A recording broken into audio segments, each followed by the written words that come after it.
And my highest revelation so far in my own leadership journey is that leaders are healers of separation. What we do is we find where distance has threatened sort of the welfare and the productivity and the efficiency and the effectiveness of a system, and we draw people back together. Well, that takes a lot of commitment, and that takes a lot of energy. So teaching leaders how to cultivate commitment in a way that pulls us back together in a world that's increasingly and faster than ever pulling us apart, I see that as my life's work now. Welcome to the True Leadership Podcast, where we sit down with executive leaders to explore what leadership really means through the lens of their stories, their wins, their struggles, their vision, and their lessons along the way. I'm Ty Hammond, founder of One Mountain Leadership and creator of the True Leadership Approach, an awareness-based path that helps leaders shift their focus from what to do about their problems to how to grow from them. Whether you're just stepping into leadership or are well-seasoned and at the top of your game, your potential won't be realized following someone else's script, but you can draw insights from their stories and turn it into wisdom by putting it into practice in your own life.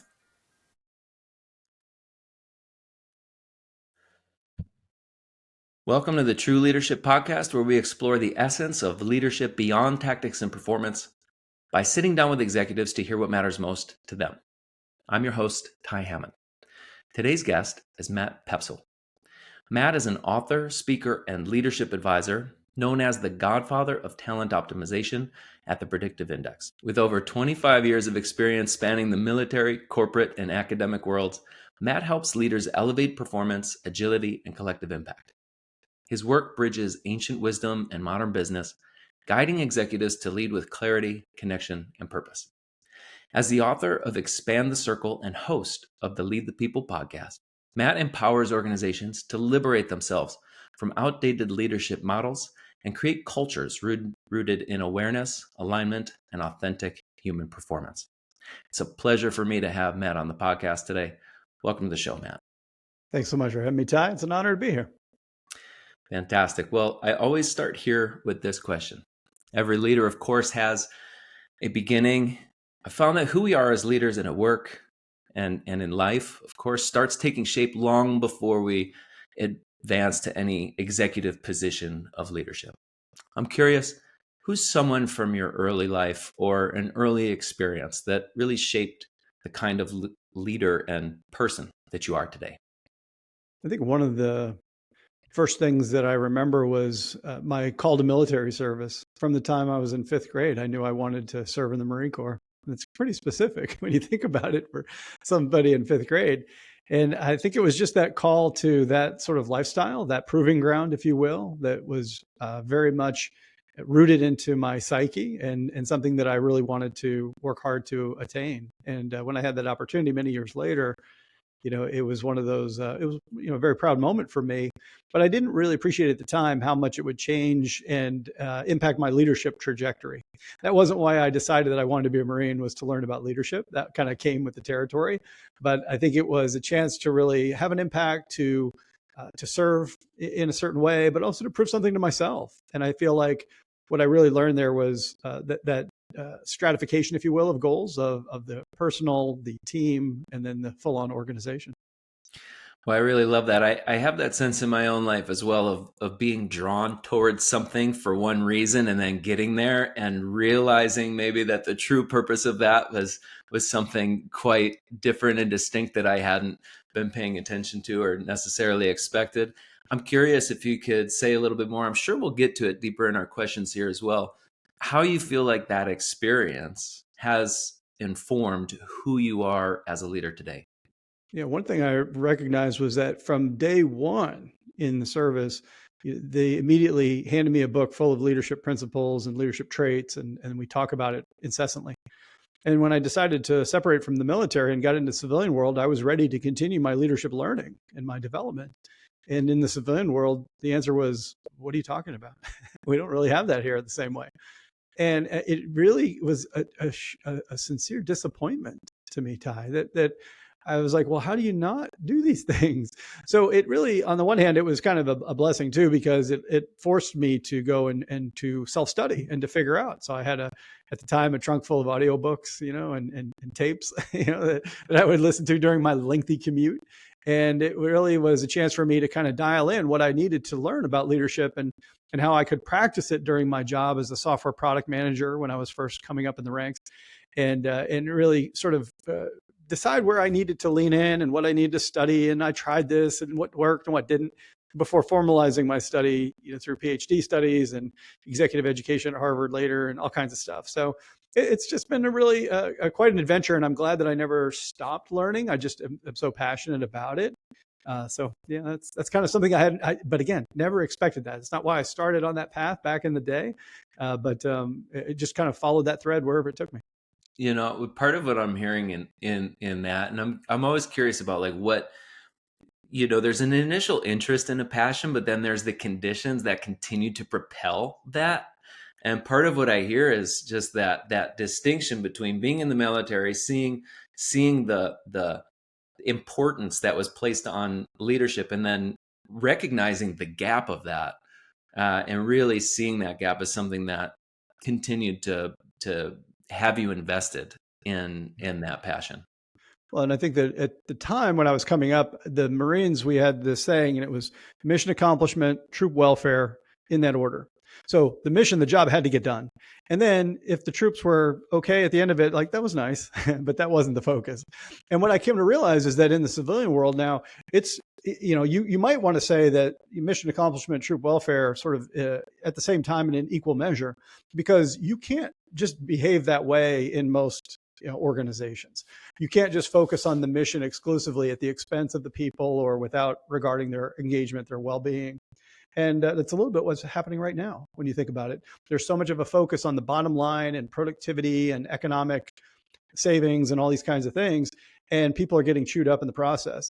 And so for me, one of the things that really landed on me heavily was the mantle, the responsibility of leadership as caring for people and developing future leaders at the same time that you're putting up the performance and the results that leaders are expected to. You can't have either side of that equation missing. But I feel that what most leaders don't recognize is that they're really two sides of the same coin.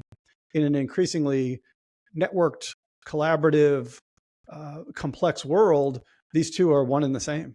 And I think that sometimes we skip over leadership and we go right to, managing resources and people as if they're bits in a machine, as opposed to, real human beings that have to be cared for and developed at the same time that we're, putting ourselves to meaningful work. I imagine you, with that answer, may already have been sort of leading into what may be a part of a response to this next one, which really is the focus, of course, of this conversation, in which we're exploring the essence of leadership, what I would call true leadership, which, of course, that's going to mean different things to different people. So I'm curious, what does true leadership mean to you? What makes a true leader in your eyes? I think that surprisingly to me, there's a sense of effortlessness to it. I think a lot of times we look at leaders and we feel like that's really hard, or I don't have that skill or that gear when it comes to this race car that I'm driving. But I think that when you start to really study leadership, you apply it, you practice it so that it becomes almost effortless. You can think about like a violinist in a concert, in an orchestra. They're just so in the flow and in the moment. They're just doing instinctively what they've trained to do. So to me, when we're acting from our own true and our truest nature, then there's an effortlessness that flows from our leadership. We just instinctively know what to say or to do, and it just comes out very authentically, very genuine. It's very suitable for the moment. It's when we don't have that experience, or when we're operating from our own self-interest, or if we're feeling anxiety and fear, that we start to put our thumb on the scale, try to control the outcome a little bit more. Now we feel like we're working really hard. Why aren't they not getting what I'm trying to convey to them? That's where you start to realize that it's because we're not being true to ourselves. It's because we're not demonstrating the awareness and the insight. We're not taking the actions in a way that flows effortlessly. And when something is true and authentic, then it doesn't feel like hard work. Nature doesn't feel like it's exerting itself and it's really sweating to try to make natural things happen. I think leadership can be the same way, but you don't just get to have that. You have to work at it. Well, I so appreciate that. This comes up in my contemplations and my work with leaders as well. I make a distinction. I'm curious if this resonates with you, but the distinction between work and effort. Work requiring energy, right? But effort is, to some extent, it's an indication that there's some internal resistance or something that's not in alignment or authentic. And it can sort of act as a place of like, oh, what's in the way here. Mm. And what that really brings me to, I'm curious because I'd love to hear you expound a little bit on the effortlessness piece, because it's one to say just practicing that, but like in your work and in your own life and in your own leadership, what is it that helps you navigate back to that place of effortlessness, or find that through practice, whatever that is? Yeah, for me, what I found personally is when I can turn down the volume on the Me TV that's kind of playing in the background, and where I'm trying to either be clever or use my intellect, or I'm trying to influence the outcome from my own side, then that creates the friction that you talked about. Now all of a sudden I have to work a lot harder. Maybe I'm not actively listening. I'm thinking about what I want to say next as opposed to what they're actually saying. I'm not fully present with them because my mind's somewhere else, couple squares down the chessboard, whatever you want to call it. And those things mean that I'm working harder. I'm not fully showing up, as a leader the way that I want. I'm not going to have the impact that I would like to. So the more I allow myself to kind of get in the way, the more friction enters that process and the more effort it takes, therefore. And I think it's a great analogy that you're bringing up. It took me a long time to realize that as leaders, we're in the energy business. We may not work for the local utility company, but we are human energy. And I feel like that's something that as I started to understand that and realize my own energy profile, as well as how energy was showing up in my leadership, it really sort of took me to the next level. Yeah, what you're talking about in these, part of what I get from that is these realizations can take some time to get to. And so as I ask this next question, in which I talk about turning points, that doesn't necessarily mean a specific moment in time, but of course our life and our leadership is shaped by fundamental turning points, however long they take along the way. Yeah. Can you share about a time when you realized that your way of leading or living really no longer met the demands of work and life, and growth was needed? As you shared, there have been so many, but one of the first turning points that I had, for example, was when I knew that I was in a position of authority. And this is still in my military service, but I didn't really know how a leader was supposed to behave or act. So I started to emulate the leaders who were around me. I'll just do what they do because they're leaders, right? So that's what I need to act like. But it felt completely inauthentic to me. Like they were very serious and very gruff and very profane, these other leaders in the military with me. And I thought, well, I'm not gruff and I'm not serious. I am profane. But I decided that, I wanted to use my sense of humor, my ability to relate to people, to be empathetic. And here I am in the Marine Corps thinking, does this really even have a place? And I came to find out that, yeah, it did, as long as you apply it in the right way and you still remember everything, that you were trying to accomplish. So when I was trying to act like somebody else or what I thought a leader was supposed to be, quote unquote, then it felt like I was wearing this coat that was too tight. It was like it wasn't made for me. And it was only a turning point when I realized that I didn't have to sell out who I am in order to be an effective and powerful leader, that those things could coexist. So that was a very early experience I had where I said, I'm not going to be successful if I try to mold myself to somebody else's definition of leadership, but recognizing that I'm going to have to accept the fact that my style of leadership isn't for everybody either. And there's going to be potential limitations or times when my style isn't universally appreciated. But when you try to please everybody, or if you try to operate from an external perspective, you can't be true to yourself. And then all that there is effort, and everything's exhausting because you're constantly working so hard to put up this facade that all that energy that could be going into actually serving and helping people and putting up results is now dissipated into all that stuff that really at the end of the day doesn't matter. Yeah, absolutely. And it makes sense that you can't follow somebody else's playbook or copy what somebody else is doing to find your own authenticity. But boy, is that a hard one lesson, and sometimes one that isn't isn't even gotten by the end of a career. Hopefully, I'm curious, in that moment, that for that particular turning point, what was it that you felt like you needed to, that you had to outgrow or let go of, right, in order to live into that turning point?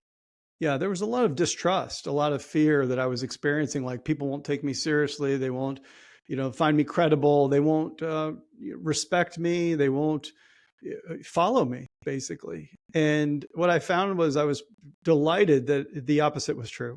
Once I started operating from a more authentic place, then people actually resonated more with me, and they respected me more, and they were more quick to develop that trusting relationship with me because they could tell that I wasn't like coming from an artificial place. I think people just know, even subconsciously, we just pick up on cues that maybe our brain at a certain level filters out, but no, it doesn't. It's still in there. And you know when you're around somebody who doesn't feel comfortable in their own skin. And that has been me at many points in my lifetime, where I have just taken on the next vista, the next mountain summit that I'm trying to get to, and I haven't been comfortable in my own skin. And when that happens, it just dilutes my effectiveness as a leader and as a human. And only once I can face that fear and start to let go of the shoulds and the guilt and the shame or the doubt or all those kinds of things. And it's not that they don't still crop up. Of course they do, but you allow them to dissipate in their own time and in their own way by giving them space. What's left is that authentic energy, that authentic bit, that guidance, that it's okay. There's not something missing. You're not incomplete in some way, and you can move forward from that solid foundation. Well, I really love how you articulated that, and I wanted to just sort of, you had mentioned something in the beginning of that response that so you're acknowledging both the ability to be aware of the ways that those fears and those assumptions are coming up, but then there's also that willingness, that courage to challenge those assumptions. And this is so often what I see in my own life and work with leaders, right, is that when we're able to see those assumptions that are limiting us and to test them, we often are shown, just like you said, precisely the opposite of what we're afraid will happen. In fact, people are more receptive to you when the fear is that it won't be accepted. And what an amazing thing about awareness and the courage to challenge these outdated assumptions and beliefs. But it takes a while for the water to seep into the stone, right? So many years later, if you think about the pandemic, I tried to be that person who had it all together all the time. Nothing to see here. Everything's great. We're ready to tackle this thing. And then I had that same sort of self-doubt of saying, can I really tell my team that I'm struggling right now? Like, are they going to still respect me if I say that I need some time here? I need to kind of gather my thoughts, or I'm not having a great time of this shifts that we're trying to all absorb. And I finally decided to trust the process and to basically trust my team, and said, I need to take a beat. I need somebody to help pick up the slack, which of course they did. And I thought it might, I guess my fears, those storylines that we feed ourselves, that people are going to think less of you. In fact, the opposite was true, because I made it safe for others to share that they weren't okay either, and that we could all take turns carrying the load. Something I had literally experienced in the Marines, where, you share your pack and you share sort of all the gear collectively, because nobody can indefinitely carry all that gear all by themselves. You're a team for a reason, and the collective is always stronger than the individuals. So that had to play out again and again and again over the course of my leadership career. So that's why I say it's not that you learn a lesson and you're like, great, now I can move on and it'll never crop up again. Sometimes it happens over and over again, and that's okay too. We don't have to judge it, but I think that it does get easier. I have found as I gotten older, I like to say that, my eyesight has grown so weak that I can't see my own faults the same way that I used to. And my ears have gone so dim that I can't hear my inner critic the same way I used to. And I'm so tired physically that I can't beat myself up anymore. So I think with age comes a little bit of that grace. And if I could give anybody the gift of being 50, give it to young people who still have too much energy to direct inward, as opposed to allowing it to sort of flow more naturally through their leadership. Beautiful. And I imagine it's not just old age, but a commitment to growth that has gotten you to that place where you're you could say, it sounds like potentially seeing a little bit more clearly, hearing a little bit more clearly as well. But thinking about that and your journey over the past few years as a leader and in your life, what's been the most valuable investment that you've made in yourself for your own growth? Right now, I would say it's my morning routine. James Clear might call it the morning stack. Like, what are the set of activities you do, kind of back to back, to help you in any aspect of a goal that you want to achieve. And during the pandemic, when the wheels were coming off for the world, it happened to me too. And I felt like I needed to make some changes. So I started to prioritize my mornings. And now I go to bed very early. about 8:30, 9 o'clock. I don't say I fall asleep, but I'm headed back that way pretty quickly because every day now I get up at 4:15 and I sit and I study and I meditate and I relax and read and I have a nice quiet time to be contemplative, and then I head off to the gym and take care of my body a little bit, and then I'm ready to start my workday.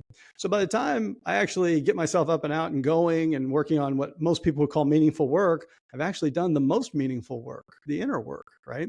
I've been doing that for years, Ty, and I am just delighted. I look so forward to waking up in the morning now, and I get my little cup of iced coffee and I sit in my thinking chair, and it's just a good fit for me. And I'm not saying it's going to be a good fit for all the listeners, but when you find that thing, that routine, that kind of that inner oriented, that self-oriented, that restorative practice.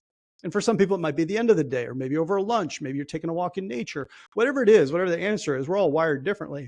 I think when you find that thing and you commit to it and you stick to it, I think that there's this compounding effect that happens. So that's one thing I just really did not do for many, many years, decades of just trying to be always on, not realizing that every car has to go in the shop, even a Ferrari has to go in the shop every once in a while. And that's something I'm really glad that I had the good sense to do and continue to do.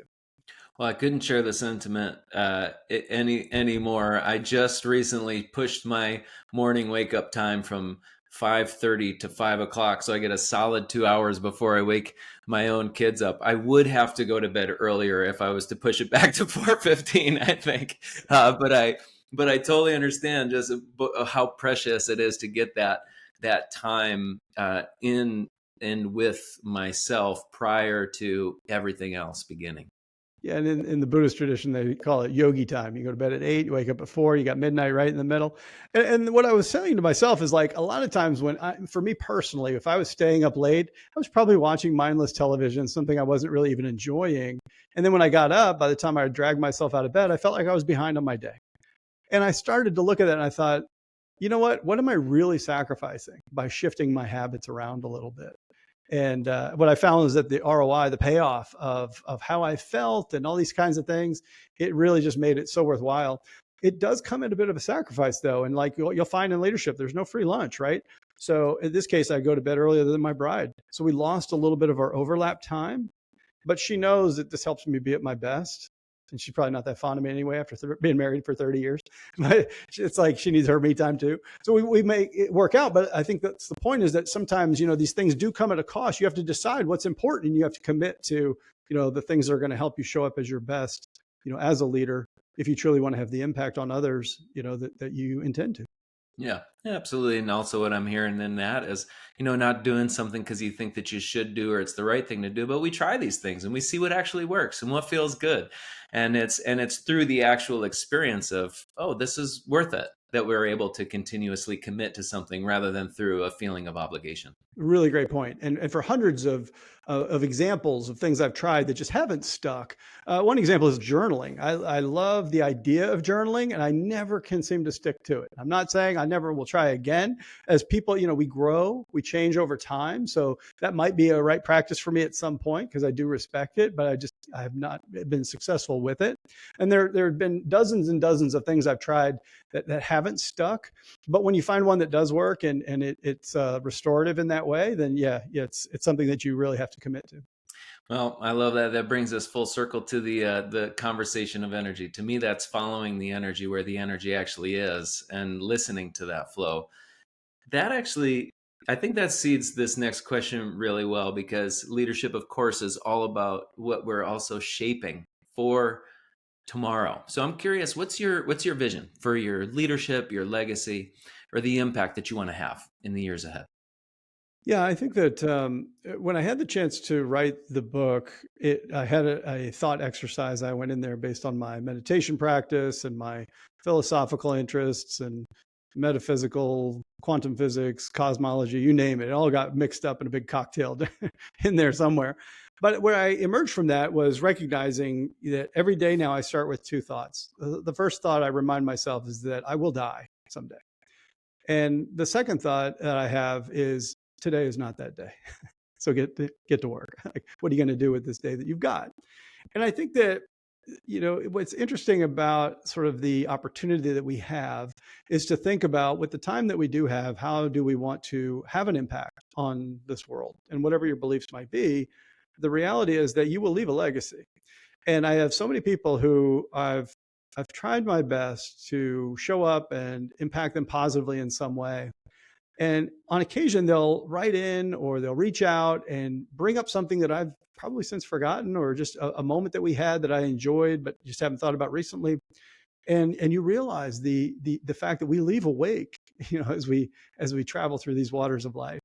And that's the good stuff, because when you can elevate others, and yes, you're going to achieve goals and you're going to build companies and you're going to do all kinds of great things, but how you move people and how you transform them and you invite them to kind of elevate themselves in ways, that's the stuff that really lasts, and that's the stuff that really leads us forward, I think. So for me, when it comes to think about what comes next, I think it's, for me, I've really developed an appreciation for this role of being a teacher. I think through so many decades of my life, I was a consumer of knowledge and learning, and I really had a natural passion for it. And I think it's naturally ripened into this notion of being a mentor, being a coach, being a teacher, and giving back. So whether I'm teaching formally at Boston College, where I teach at the graduate level for leadership and HR, or whether it's just more casual, just kind of taking that role, whether it's career counseling for my kids and their friends who come in and are making important life decisions, like I just love all of it, all of it. So I think I've really just opened up to that role. And I think that I have the sincere hope that others find their why, their purpose, and feel it as resolutely as I do, because it's warm. You just enjoy it when you're in your lane like that, and you have a chance to help others, and to have that type of impact in a way that, yes, you're still part of the equation, but you're not the first part of the equation. That's where I found the sweet spot of leadership, for sure. I really hear so much in that. The word impact, of course, comes up so much in that. And I'm hearing a lot of what you were saying earlier, sort of circling back around. And I think of leadership, so much of a measure of leadership is the extent to which we can actually be aware of the impact that we have.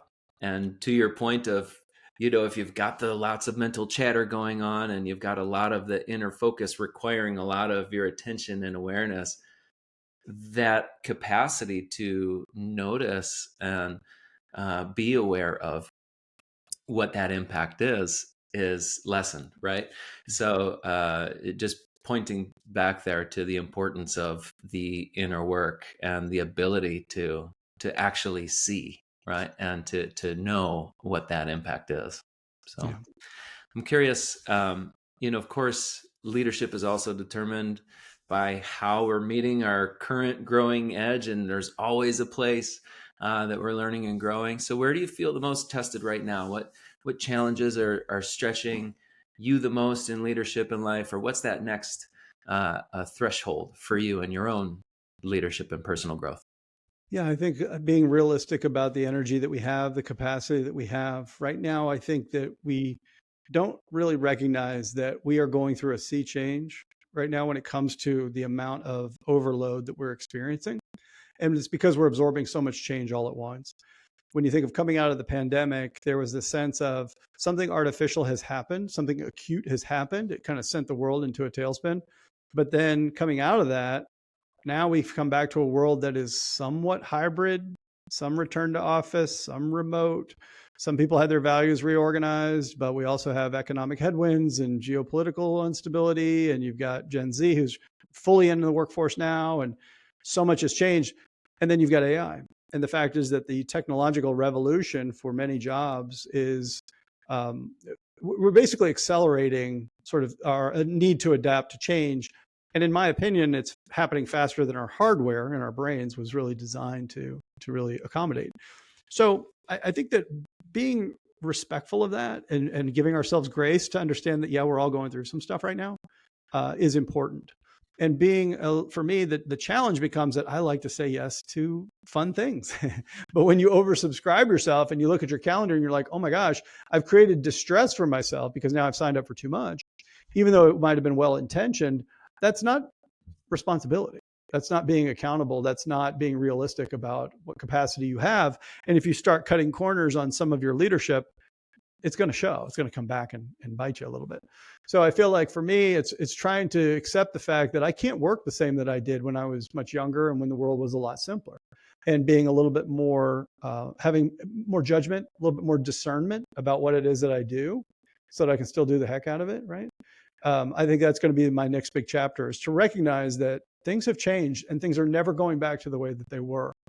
We have to recognize, and my latest research is really all in this area of entropy, where you start to realize that the natural forces of the way that we live now are pulling us apart faster than we can hold ourselves together. And that really it comes down to our willingness to cultivate commitment that really holds together our teams and our organizations and our communities and our schools and everything else. So that's going to be the next chapter for me, is how do I break ground on this new fertile area of impact and leadership and insight and research, without oversubscribing myself to the point where it waters down and dilutes, what it is that I can actually do.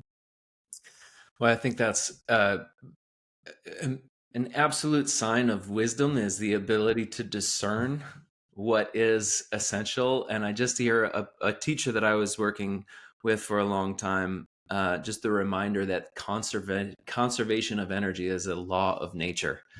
That when we work within closed systems that only have a finite amount of resources, human beings and energy and natural resources and all of these things, it is imperative and evolutionary necessity for us to, as we were full circle back around to the conversation around energy, to be paying attention to and being aware of where that energy goes and how much there is available.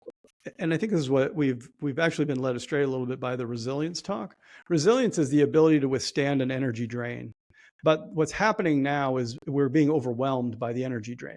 So we have to find a restorative energy that we can add to the system. And organizations and teams, we're not closed systems, we're actually open systems. We can draw in energy from the outside. But where's that going to come from? And to me, it comes from hope. When we have a positive vision of the future that others also find appealing, we can draw energy from the future. It comes from mutuality. We can share the way that I was talked about earlier, sharing a load with one another. And as long as one side's not trying to get over on the other, right, then we have that mutuality of energy that really insulates us and make sure that we preserve the energy we bring in. And then finally, synchrony. When it comes to how we actually expend the energy, are we doing it as efficiently as possible? You think about, like, in a crew boat, all the rowers rowing at the same time. That's a lot more efficient than if everybody's kind of out of sync, that type of thing. And so there's techniques we can use to really recognize the fact that we need energy, like you said, to overcome a lot of that entropy that otherwise naturally pulls us apart. And my highest revelation so far in my own leadership journey is that leaders are healers of separation. What we do is we find where distance has threatened sort of the welfare and the productivity and the efficiency and the effectiveness of a system, and we draw people back together. Well, that takes a lot of commitment, and that takes a lot of energy. So teaching leaders how to cultivate commitment in a way that pulls us back together in a world that's increasingly and faster than ever pulling us apart, I see that as my life's work now, Ty. Well, incredibly well articulated. And I must say, I am extremely interested in whatever research you're doing. It sounds like it will be a very valuable contribution to the field. And I feel like I could have a whole other conversation with you here right now on everything that you just said. That said, this last question here is a little bit more of an invitation. You have the time and the space here to offer to our listeners whatever it is that's most in your mind and heart to share right now. Anything at all. The floor is yours. I feel that one of the things that I really want to impress upon us all is that leadership is a craft. It has to be studied, it has to be practiced, it has to be mastered in many ways. And so it's worthwhile doing that because of the impact that we can have, yes, but also the impact we can have on people. And the fact is that it's a very worthwhile journey in that way. So if it feels like clunky and you're not quite sure what to do, that's okay. That's exactly how it feels in the beginning. But if you keep after it, the reality is that, this is a skill set. It is a discipline. It's a practice that can be mastered. So I think when you pay attention, like you said, develop that awareness. And I think just finding out and always staying in tune with yourself, the deepest part of yourself knows where things resonate right? And what felt right and what worked right and what feels natural and what feels effortless. But you have to find those places where you can do the reflective thought, and you can find your places to get quiet and not just always be on that hamster wheel running, to be able to say, like, how did my leadership play out in that meeting? Maybe you're driving home after a day in the office, and just being willing to do that, as opposed to feed yourself the candy of whatever distraction helps you get away from work for a little bit. You can do that too, but just try to do both. So that's it. I think that leadership is a craft. It's a worthy craft for us to study. I think the world needs it now more than ever, from all of us. I think we all need to raise our leadership game, considering what we're about to navigate into, and the opportunity and even the responsibility that we have. That's definitely something that I would love to share. Well, Matt, thank you so much. I appreciate the wisdom that you've shared here today with me. I've really gotten so much out of it, and I'm sure that whoever listens will equally benefit from what you've shared here today. Thank you so much for being my guest on the True Leadership Podcast.